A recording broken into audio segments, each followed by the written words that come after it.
other side. It's The Other Side with Wesley and Will.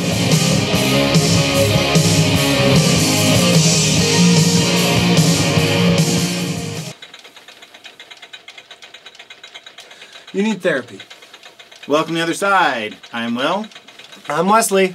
And today we're going to talk about witches. Our top 10 witches. Why am I holding these? My first introduction to witches, they made a movie out of it, but it was dog shit, was Bewitched. Which traumatized me as a child, because they switched Darrens. And that's just confusing for a small kid. For me, it was obviously The Wizard of Oz. I mean, what can we say, you know? 4 witches. Anyways, let's go through our top 10 list. Number 10. Yes. Number 10, we have The Brothers Grimm, which I think is a underrated movie starring Matt Damon and the late, great Heath Ledger, and also Monica Bellucci as a very threatening witch. A very sexy witch, and that's pretty much all we summons have to say. a demonic gingerbread man to do her dirty work. I mean, that's fucking dark. She's excellent.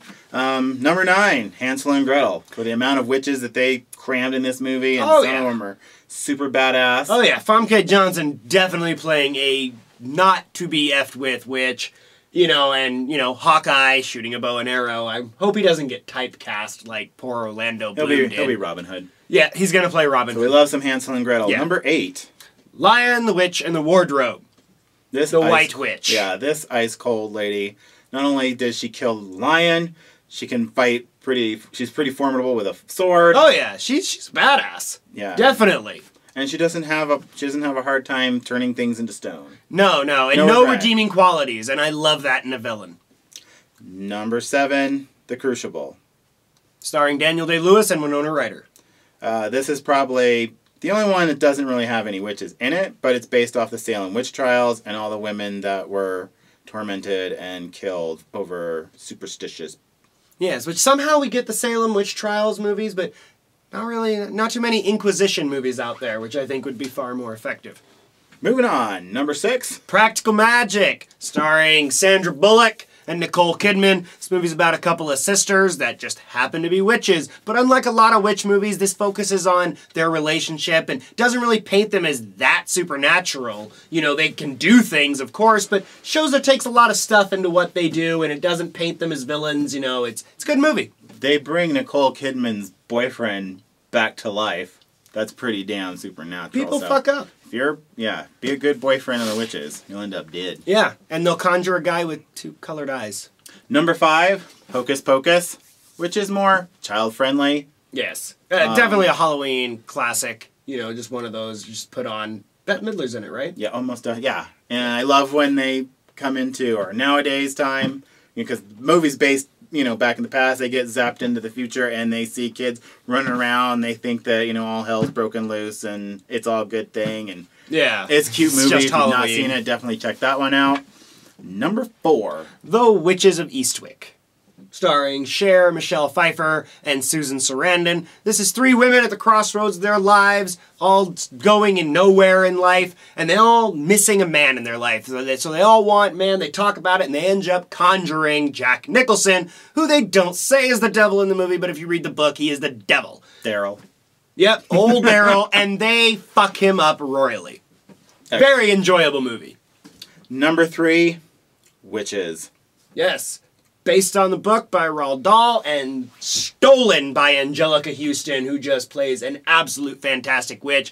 To be honest, on this list, in my opinion, these are the most horrifying witches in a movie, even over Hansel and Gretel. They peel off their face, the scene when they're having their meeting, and they turn the children into mice by feeding them this candy with a poison in it, and they burp and get all weird looking, and yeah, this movie is terrifying for a kid, you know, but it is great. It's a classic. I absolutely love it.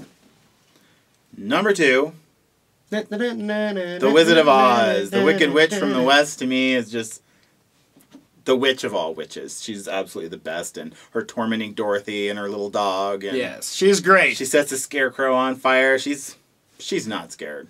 Yeah, no, she's not scared. I mean, she's got a really obvious weakness, and why do you keep a bucket of water, around? And they did offset the wickedness with Glinda the Good Witch, so we definitely had a battle between light and dark, which most of these movies, there wasn't that battle, so that's kind of cool. Yeah, it was pretty cool. It's the battle of good and evil, and you send a naive farm girl to perform your assassination. Way to go, Glinda. Moving on to number 1, The Craft. Hands down, best witch movie ever made. I mean, it's perfect. You have the 4 teenage outcasts. You've got a great cast. They're picked on, and you've got first to 3, and they practice witchcraft, but they're not witches. It's just more like they're playing Dungeons and Dragons for the most part. It's role play, it's cosplay, but then in comes a real witch, and all hell breaks loose. I like it. The Craft to me was a coming-of-age movie. It reminds me of Lost Boys and like Stand By Me mushed together. These high school kids that are all struggling with different things, whether it's racism or being the new kid in school, or just being a freak, outcast, or and so they use their powers to better themselves. So the fact that they even put a real witch shop that was owned that Crucible actually bought. I think she sold it back in 2001, but. There was a lot of realism. There was, very little corniness. Funny, yeah, I know. And it's funny that you mention Lost Boys, because Lost Boys can really be thought of, at least by me it is, even though it's a horror movie, it is a quintessential 80s movie. You could almost say that The Craft is a quintessential 90s movie, because if you watch that movie, at least for me, I feel like I'm back in the 90s. They captured it so well, which is why don't remake it. Don't you dare fucking remake this movie. Right? Ladies from The Craft, these flowers are for you.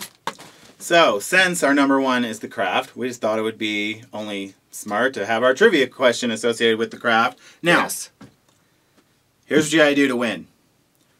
You subscribe to Other Side News. That's 1. If you know the answer, that's 2. You're gonna write it in our comments. If you're the first one to write the correct answer in the comments, that's 4. You're the winner. That technically is 5. And here's what you win.